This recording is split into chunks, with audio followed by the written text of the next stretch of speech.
Nous vous recevons depuis l'espace Viva, un centre écolo qui fait la valorisation des déchets recyclés, niché au cœur de la ville de Lomé, à quelques pas de la plage. Niaouzon, bienvenue. Dans ce numéro de l'émission Écologie et Conscience, nous allons aborder un sujet capital, celui du développement communautaire. Que signifie réellement un développement communautaire? Nous allons aborder ce thème avec notre invité, un habitué de nos chaînes que vous connaissez déjà. Il est encore là à nos côtés pour nous faire comprendre quelques aspects avec des actions, des initiatives concrètes sur le terrain. Éco-Conscience TV pour des citoyens éco-responsables. Monsieur Guillaume, bonjour. Bonjour. Je laisse les téléspectateurs vous découvrir parce que vous êtes l'habitué de nos chaînes. Bienvenue dans l'émission Écologie et Conscience. Merci, c'est toujours un plaisir pour la 4e fois.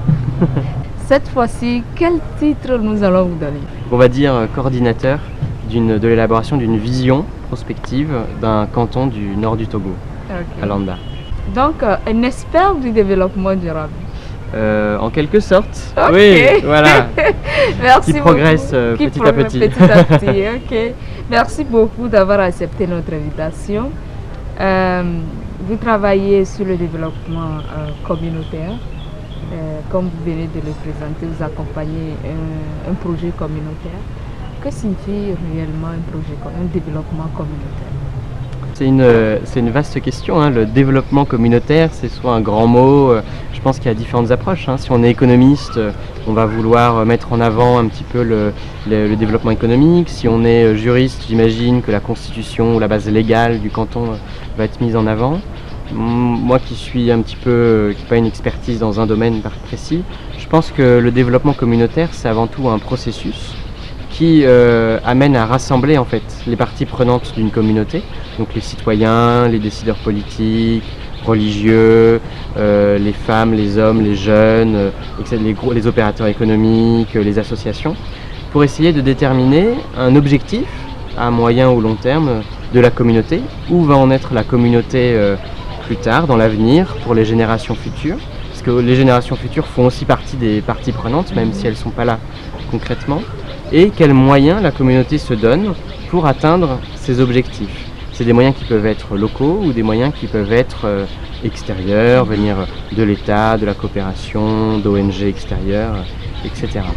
Et ce qui est intéressant, c'est que quand on élabore une vision ou quand on a un projet de développement communautaire, il y a toujours un développement, parce qu'une fois qu'on a, même si, imaginons, une communauté a atteint son développement, la communauté d'à côté, elle a peut-être eu d'autres idées, elle a développé d'autres technologies, ou alors il y a eu un voyageur qui est venu et qui a amené, à travers le prisme de sa culture, de ce savoir, d'autres envies, d'autres approches. Et du coup, le développement communautaire, c'est toujours quelque chose qui évolue. Le développement communautaire, c'est quelque chose qui évolue, c'est tout un processus. Merci de nous éclairer sur ce point. Alors, dans vos actions, actuellement, vous accompagnez une étude prospective et dans un canton au nord du Togo, et précisément canton de Landa. Et pourquoi une étude prospective? C'est pas abstrait, ça? En fait, une étude prospective, elle permet de prendre du recul sur l'historique, voir quelles ont été les tendances longues, quels sont un petit peu les moteurs de la communauté, de la société que l'on étudie, et pour essayer de déterminer des scénarios qui permettent en fait de voir les scénarios les plus pessimistes, s'il y a des crises naturelles, économiques, ou des scénarios optimistes qui donnent en fait une envie. Et finalement, quand on sait où l'on va, il y a une motivation, une envie qui est là.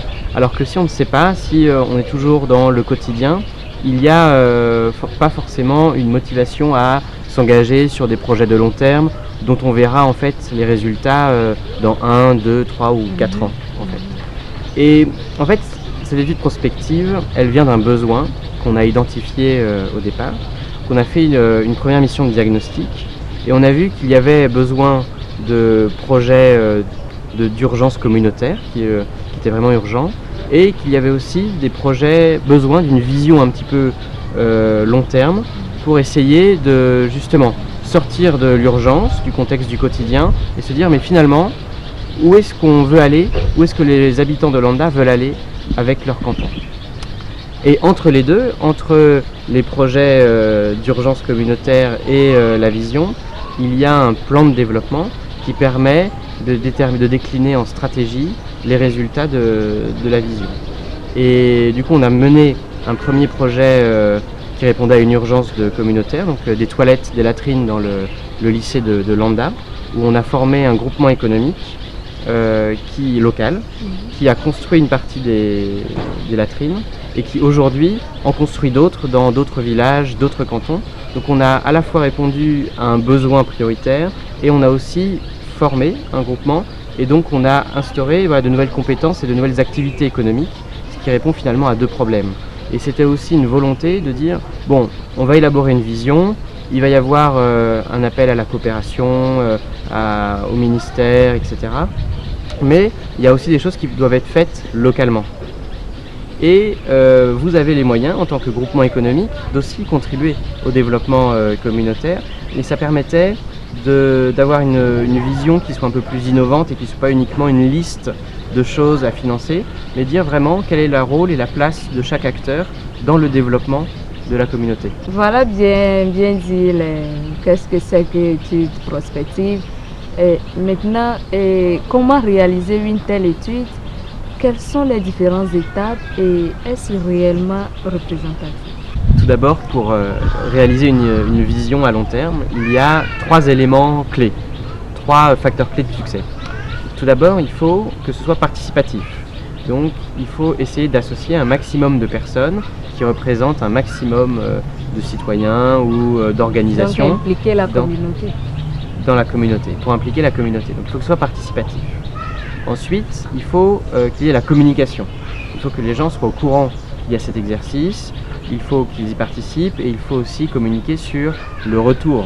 Finalement, quelles sont les conclusions de l'exercice. Donc la communication est un élément important. C'est aussi pour ça qu'on est là aujourd'hui.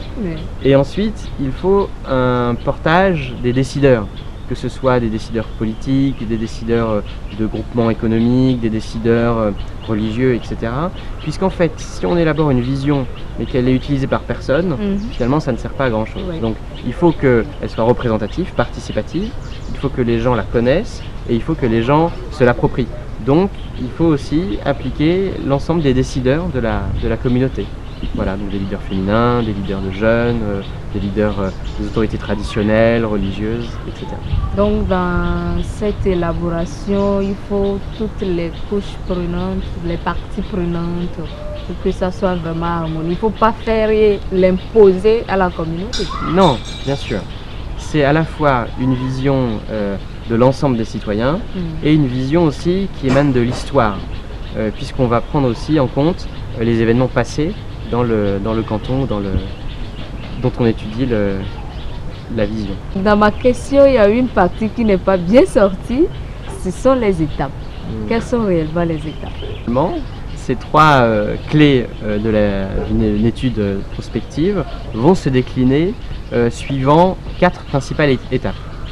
La première étape, c'est de réaliser un diagnostic sur place pour voir quel est l'état des lieux social, environnemental, économique. Donc pour cela, on a réalisé 2 études, une étude sociale et une étude économique, où on a notamment interviewé plus de 44 groupements, où on a été dans les villages sur place pour voir réellement les conditions de vie des populations. On a été au fonds documentaire de l'Institut français pour récupérer des documents qui racontaient l'histoire du canton de Landa, pour essayer de voir un petit peu quels avaient été les faits marquants, comment les populations de Landa s'étaient adaptées à des événements naturels, des catastrophes, etc. pour essayer d'avoir une vision la plus complète possible de Landa. Donc ça, c'est la première étape. Ensuite, la deuxième étape, c'est d'étudier les variables et les acteurs clés du canton. Une fois qu'on a eu le diagnostic, on a établi une liste de 42 variables et de 17 acteurs clés. Donc par exemple, les groupements de femmes, les groupements économiques, les ONG internationales, les ONG locales, les cadres du canton, etc. Et c'est un petit peu les éléments constitutifs du canton, du système cantonal de Landa.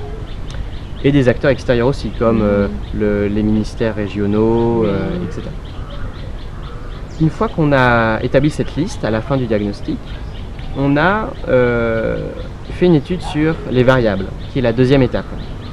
Donc là, on a demandé à différents panels de déterminer l'influence de chaque variable les unes sur les autres. Donc on a pris par exemple la variable accès à l'eau, et on a demandé si elle avait une influence sur l'agriculture, sur la santé, sur le dynamisme de la société civile, etc.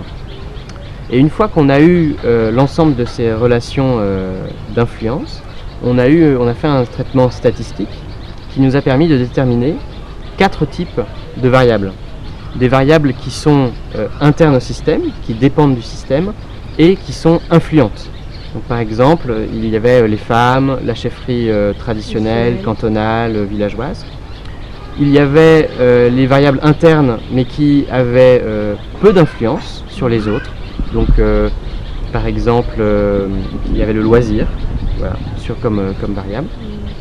Ensuite, il y avait des variables externes qui peuvent soit influencer le canton, mais qui ne sont pas dans le canton. Par exemple, le contexte politique, l'environnement, une crise économique, le contexte économique. Et puis ensuite, des variables externes qui influencent peu. C'est finalement des variables qu'on avait identifiées et qui finalement sont très extérieures au développement du canton et qui l'influencent peu. Donc c'est 4 types de variables. Donc vous passez à travers les 4 étapes là. Donc ça, c'est la deuxième étape. La deuxième étape qui détermine ces différents, ces 4 types d'acteurs. Et ensuite de variables. Et ensuite on va faire exactement le même travail avec les acteurs. La troisième étape, c'est le même travail avec les acteurs. Donc on va demander à des panels de déterminer les relations d'influence entre chaque acteur. On va faire un traitement statistique qui va nous déterminer du coup ces 4 types d'acteurs, internes, externes, influents, pas influents. Et le traitement statistique va aussi nous permettre de déterminer les relations indirectes. Parce que si A influence B et que B influence C, indirectement A influence C. Donc finalement A a plus de poids que B. Donc le traitement statistique nous permet aussi de voir des acteurs qui sont finalement plus influents en prenant en compte les relations indirectes. Et ce qui est intéressant, mais on y reviendra après sur les résultats, c'est que par exemple les femmes étaient des acteurs influents au moment de l'étude des acteurs, mais quand on a pris en compte les relations indirectes, finalement c'était les acteurs les plus influents. Alors que finalement elles ne le savent pas. C'est ça. Donc elles ont beaucoup plus de pouvoir qu'elles ne le croient. Et donc l'intérêt, c'est intéressant de savoir pourquoi elles ont ce pouvoir et puis pourquoi elles n'ont pas conscience ou pourquoi il n'est pas formalisé finalement ce pouvoir. Donc une fois qu'on a fait ces 2 et 3e étapes qui se ressemblent beaucoup, on détermine en fait des groupes thématiques d'acteurs et de variables pour essayer de déterminer des scénarios thématiques. Donc par exemple, ça dépend de chaque contexte, puisqu'on veut faire une étude prospective sur un secteur, par exemple l'agriculture, ou sur une communauté.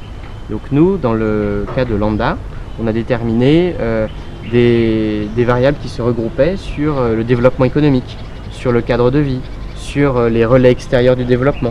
Et ce qui nous a permis de déterminer différents scénarios thématiques. Et à ce moment-là, on arrive à la 4e étape où on a reconstitué des panels et des personnes ont travaillé sur ces scénarios thématiques avec différentes questions et essayer d'y répondre. Par exemple, au niveau du développement économique, sur par exemple la transformation de l'économie.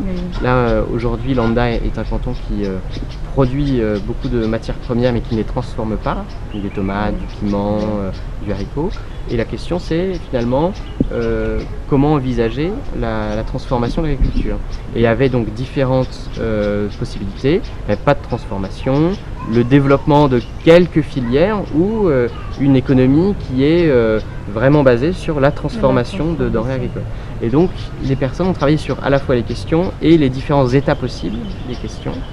Et une fois que ce travail participatif a eu lieu, avec Fanny Rago qui a participé aussi à l'étude sur le terrain, nous avons pris du recul, on a réalisé une synthèse pour déterminer des scénarios globaux du canton de Landa. Donc voilà la fin de l'étude prospective.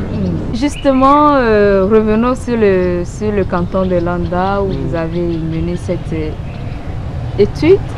Quelles sont maintenant les conclusions de cette étude? Comme vous venez de nous donner je crois la chaîne, toute la chaîne du début jusqu'à la fin, comment ça a été mené cette étude. Maintenant les conclusions, quelles sont les conclusions? Pour parler de Landa, je pense qu'il faut revenir dans le contexte de la fondation du canton, puisqu'en fait Landa a été fondée par des habitants de Kouméa qui sont venus dans la vallée pour avoir une opportunité économique, puisqu'il n'y avait plus assez d'opportunités à Kouméa dans les montagnes.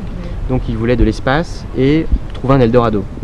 Et de fait, à Landa, dans la vallée, ils ont trouvé un Eldorado naturel avec des richesses au niveau des animaux, au niveau des ressources agricoles.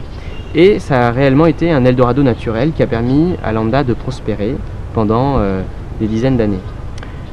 Il faut prendre en compte qu'au début du XXe siècle, donc au début des années 1900, il y a eu une première crise où les animaux ont été décimés, il y a eu une pandémie, et du coup la ressource liée à la chasse a disparu. Et c'est là où une partie de la population Landa a décidé de partir à Ketao, Lomé, Kara, etc.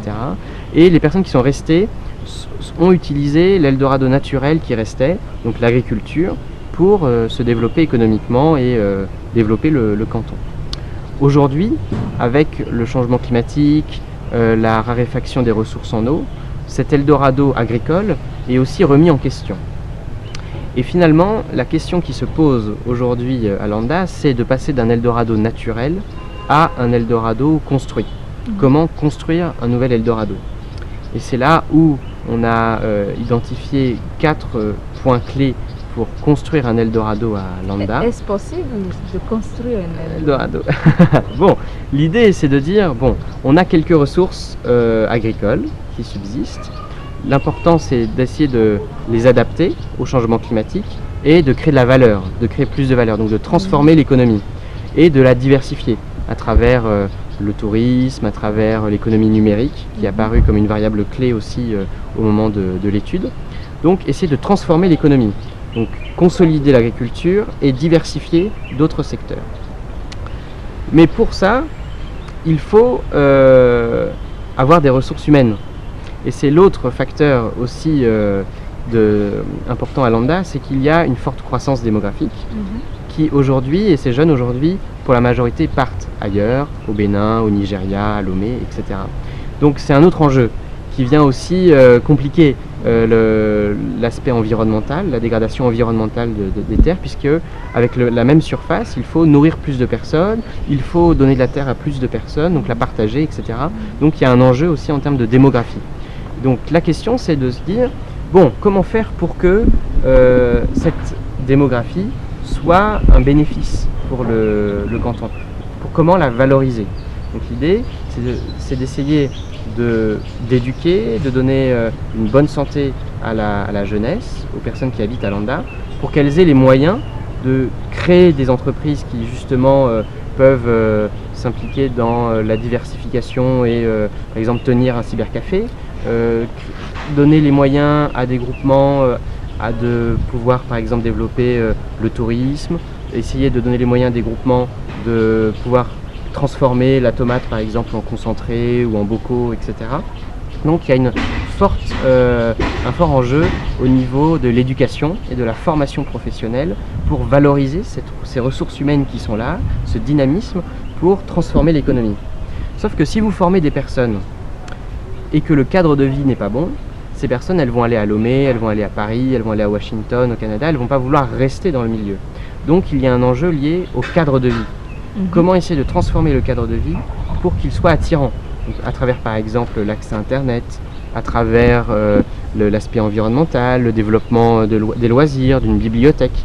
Donc il y a ce troisième enjeu lié au cadre de vie qui doit aussi être propice à l'adaptation au changement climatique, donc à travers la gestion durable des forêts par exemple. Et enfin, pour pouvoir coordonner l'ensemble de la transformation économique, la valorisation des ressources humaines et la création d'un cadre de vie propice et attirant, il faut une gouvernance autour. Essayer d'impliquer les personnes qui sont responsables de la communauté.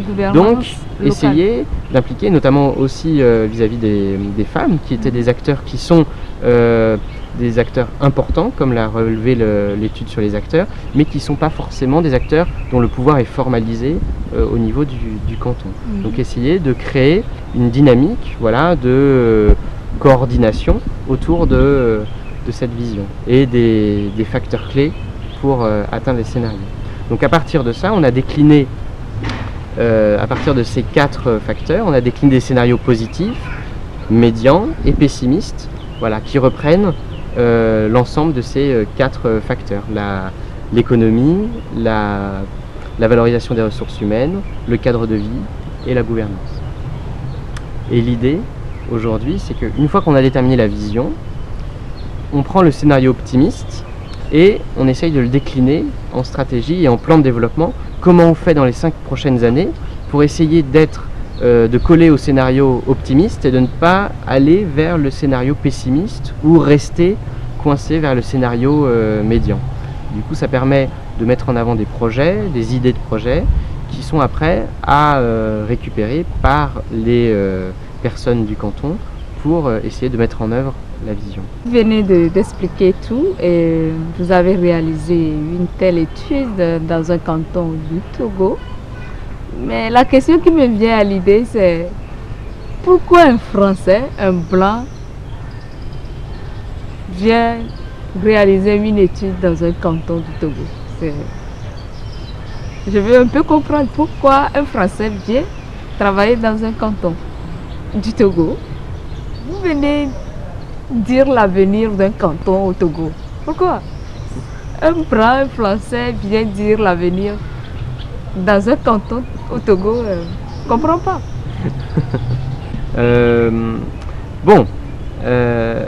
Premièrement, je pense que si on m'avait demandé de faire le même exercice dans mon village, en France, j'aurais pas pu le faire.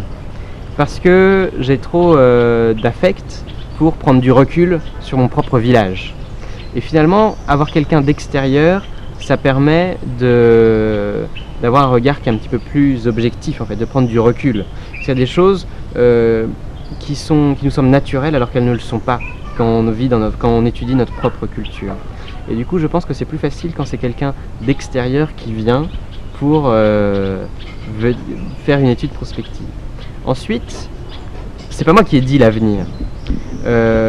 Avec Fanny, on a déroulé un processus, une méthodologie qui est objective. Et nous, on était juste là pour coordonner la méthodologie. Finalement, on a fait dire l'avenir aux habitants de Landa. Et c'est pas nous qui disons l'avenir de Landa. On a essayé de créer un cadre qui permet à chacun, à l'histoire, aux personnes actuelles, de se prononcer sur l'avenir, sur leur avenir. Mais nous, on n'a rien écrit sur l'avenir de Landa ou sur quoi que ce soit sur Landa. On a juste récupéré ce que les habitants, l'histoire nous ont dit de Landa. Alors, dans ce processus, comment vous avez trouvé la psychologie des habitants de Landa? Bon, je ne suis pas psychologue, donc c'est difficile pour moi de parler de psychologie. En tout cas, d'un point de vue général, j'ai trouvé un accueil qu'on retrouve partout au Togo. J'ai trouvé une région magnifique au niveau des montagnes. Et j'ai vu aussi, et comme beaucoup d'endroits au Togo, des personnes qui sortent du lot, qui ont un dynamisme, qui ont une envie, une vision, une motivation, qui fait qu'ils deviennent des personnes qui animent la communauté. Et finalement, je trouve que cette propension à voir ces personnes aux ressources dans chaque endroit où j'ai pu aller au Togo comme un espoir pour dire que finalement le scénario le plus optimiste n'est pas si loin que ça. Merci beaucoup Monsieur Guillaume. Vous nous avez permis de voir un peu quelques aspects, de découvrir quelques aspects du développement communautaire qui est vraiment important, un sujet capital si nous voulons réellement développer nos communautés basées bien sûr sur la bonne gouvernance locale. Merci beaucoup. Merci. Un mot pour nos téléspectateurs. C'est jamais la fin. Voilà, et du coup je suis heureux de voir les prochaines initiatives et de voir décliner un petit peu le travail qu'on a fait à Lambda. Peut-être un dernier point qu'on n'a pas abordé et qui me tient aussi à cœur, c'est qu'au moment de l'élaboration des scénarios, on détermine des probabilités sur quelle est la probabilité que le scénario optimiste soit atteint. Et du coup il était à Lambda de 50% selon les personnes qui étaient interviewées, donc c'était un pourcentage assez fort. Et quand on leur a demandé finalement au niveau, si ce scénario s'appliquait qu'aux femmes, quelle serait la probabilité que les femmes atteignent le scénario optimiste, et là le pourcentage descendait à 20%. Donc on voit qu'il y a quand même des enjeux en termes de prise en compte des inégalités de genre qui sont extrêmement importantes et que l'étude a permis de mettre en avant. Voilà. Merci. C'est l'acte final de ce numéro de l'émission Écologie et Conscience qui nous a permis de rentrer, de comprendre certains aspects du développement communautaire. Qu'est-ce que réellement un développement communautaire? Et avec des cas précis, des exemples précis, notamment le cas du projet de développement cantonal du canton de Landa au nord du Togo. Merci de nous avoir suivis et de rester à notre compagnie. Notre invité, vous l'avez déjà connu sur nos antennes. Il a été à nos côtés, il nous a permis de comprendre beaucoup de choses. Merci de nous avoir suivis. Oui, restez toujours avec nous. Une seule adresse Éco-Conscience TV. Nos pages Facebook, Twitter, YouTube sont là pour vous. N'hésitez pas, interagissez avec nous. Nous sommes toujours là pour le meilleur de nous tous, avec plus de découvertes. Micplomiado, Éco-Conscience TV. Rejoignez-nous sur Éco-Conscience TV, sur Facebook et Twitter. Et je rappelle, le centre qui nous a accueillis pour ce numéro, c'est Espace Viva, un centre écolo situé au cœur de Lomé, juste à côté de la plage de Lomé. Et c'est un centre écolo qui lutte pour la valorisation des déchets recyclés. Faites un tour là et vous n'allez même pas regretter. Vous allez découvrir comment on peut redonner vie à nos déchets chez nous. Car comme l'a dit Lavoisier, rien ne se perd, rien ne se crée, tout se transforme.